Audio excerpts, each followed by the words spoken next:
כשהשם אומר לך הכל לטובה, ואתה אומר ריבונו של עולם, אם הכל לטובה, למה כואב לי? כי אומר לך הקדוש ברוך הוא, אם אתה תהיה בריא, אם הכל יהיה בסדר, אם אתה תהיה גיבור, גם יפה, גם חזק, גם עשיר, אתה תבעץ בקדוש ברוך הוא. אומר הקדוש ברוך הוא, אני תופס לך קצר.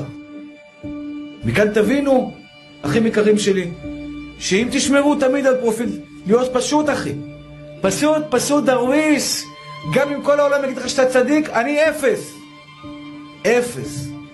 כי השם נותן את הכל. לא אתגאה בחיים שלי, תגיד לעצמך את זה, אולי יום אחד שכנע את עצמך, והקדוש ברוך הוא ירים אותך לגבהים. ירים אותך לגבהים, כי אין סיבה לנסות אותך, ועל זה אומר לשלמה המלך, גאוות אדם תשפילנו. מה זה גאוות אדם תשפילנו? הגאווה של האדם גורמת לו לשפל. הקדוש ברוך הוא אוהב אותך, אח יקר שלי, ועושה בטובתך. מי אוהב יותר אותך? אתה או בורא עולם? התשובה היא בורא עולם. בורא עולם אוהב אותך יותר ממה שאתה אוהב את עצמך. בורא עולם יודע מה טוב לך יותר ממה שאתה יודע, ממה שאתה מאמין שטוב לך.